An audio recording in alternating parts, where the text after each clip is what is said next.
उड़ीसा की राजनीति में भुवनेश्वर सीट की बड़ी अहमियत है और इस बार उस पर फिर एक बार अपनी उम्मीदवारी कर रही हैं सांसद अपराजिता सारंगी, बीजेपी की उम्मीदवार हैं। इस बार कितना भरोसा है जीत का, कम से कम राज्य में और लोकसभा में? 100% भरोसा है। आदरणीय प्रधानमंत्री की लोकप्रियता पर भरोसा है और हम सब की सामूहिक काबिलियत पर भरोसा है। आदरणीय प्रधानमंत्री जी 2 दिन पहले उड़ीसा में थे और बार बार उड़ीसा का गश्त कर रहे हैं। 10 मई भुवनेश्वर में उनका रोड शो है और इसके पहले 2 दिन पहले उन्होंने बहुत सारे पिछड़े जिलों का भी दौरा किया और उन्होंने घोषणा कर दी है कि 4 जून बीजू जनता दल जिसकी सरकार अभी है उसका एक्सपायरी डेट है और हम 10 जून को यहाँ उड़ीसा राज्य में भारतीय जनता पार्टी के मुख्यमंत्री को शपथ दिलाएंगे। ये आदरणीय प्रधानमंत्री जी ने कहा है 2 दिन पहले। तो कहीं ना कहीं यह जो है सब यह विश्वास पर आधारित है और लोगों में जो एक परिवर्तन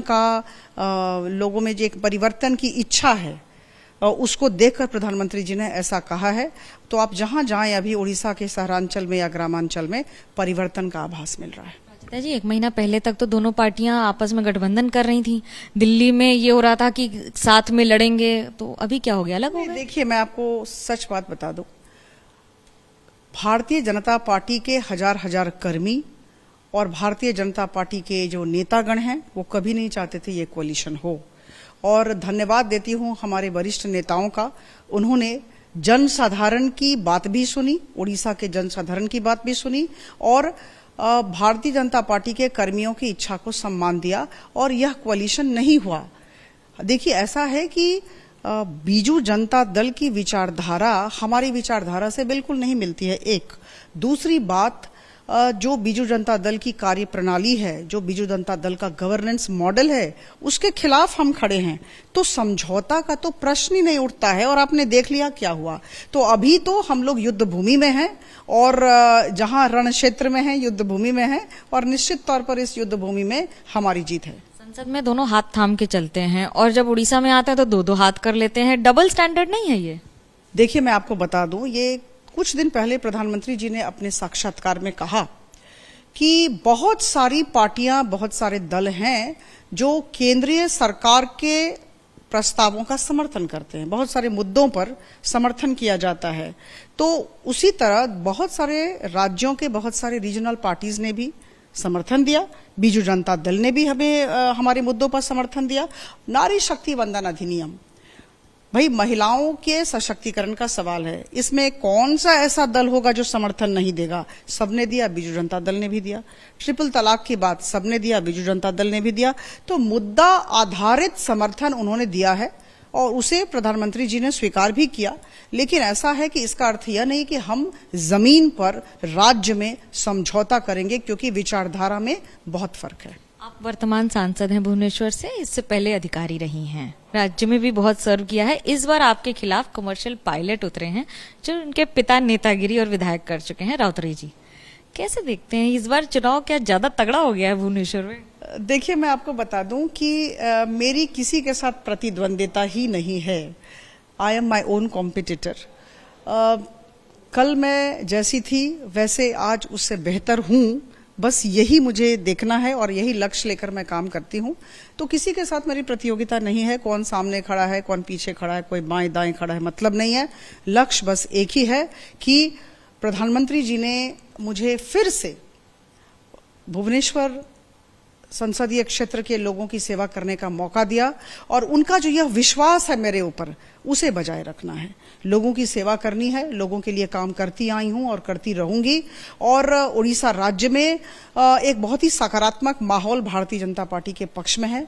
भुवनेश्वर में मैं आपसे अनुरोध करूंगी कि आप अभी भुवनेश्वर में हैं, आप भुवनेश्वर में आप गली चौराहे पर जाकर लोगों से पूछे कैसा माहौल है। सब लोग प्रधानमंत्री के विषय में अच्छी बातें कर रहे रहे हैं वो भारतीय जनता पार्टी की सरकार चाहते हैं। यहाँ परिवर्तन होने वाला है और भुवनेश्वर संसदीय क्षेत्र की सीट सिर्फ हम नहीं जीतेंगे, हम सातों विधानसभा, हमारे यहाँ 7 असेंबली सीट्स हैं, सातों विधानसभा भी जीतने जा रहे हैं और यही माहौल पूरे राज्य में रहेगा। विधानसभा में हमारा दखल होगा और 10 जून को, जैसा कि प्रधानमंत्री ने कहा, हमारा मुख्यमंत्री, भारतीय जनता पार्टी का मुख्यमंत्री यहाँ शपथ ग्रहण करेगा। महिलाओं का वोट बड़ा महत्वपूर्ण होता है, उनको रिझाने की पूरी कोशिश की जाती है, तो आपको लगता है कि बीजेडी से तोड़ना महिला वोट को आसान होगा, कम से कम उड़ीसा में?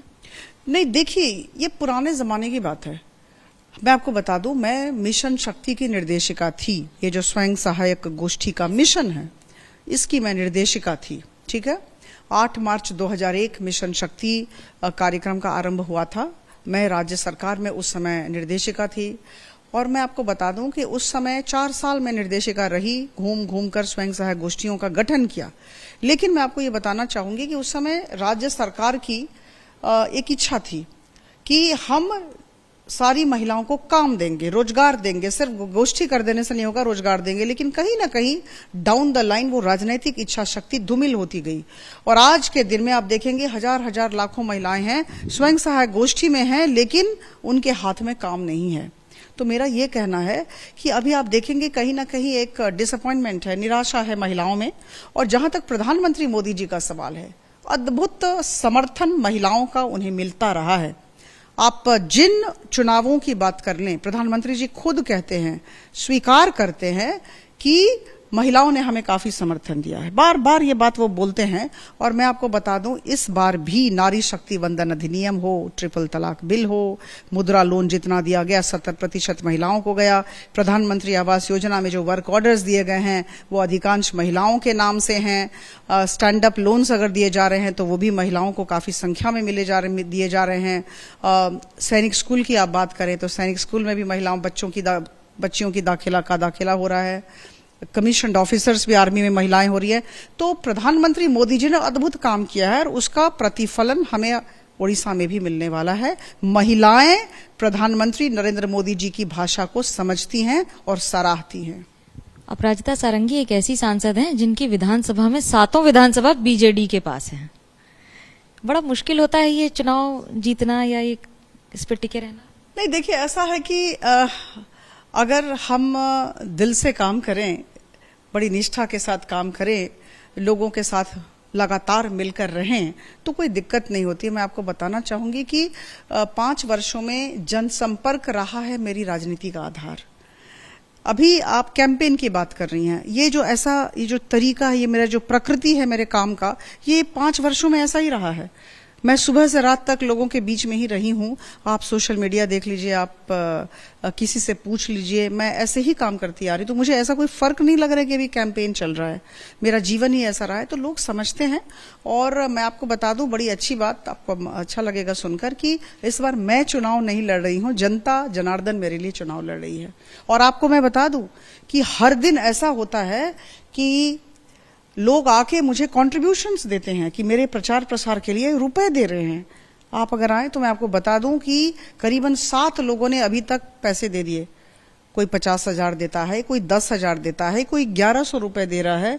लेकिन मैं आपको बता दूं, एक अवदान की तरह, हम अवदान बोलते हैं उड़ीसा में, अवदान की तरह लोग मुझे दे रहे हैं। तो इसीलिए मैं कहती हूं कि जनता जनार्दन इस बार चुनाव लड़ रही है और मैं कह दूं, जनता निश्चित तौर पर अपराजित ही रहेगी। दिलचस्प रहेगा मुकाबला भी इस बार। धन्यवाद हमसे बात करने के लिए। कैमरा पर्सन सूरज पांडे के साथ मनोज्ञा लोईवाल, उड़ीसा, एबीपी न्यूज।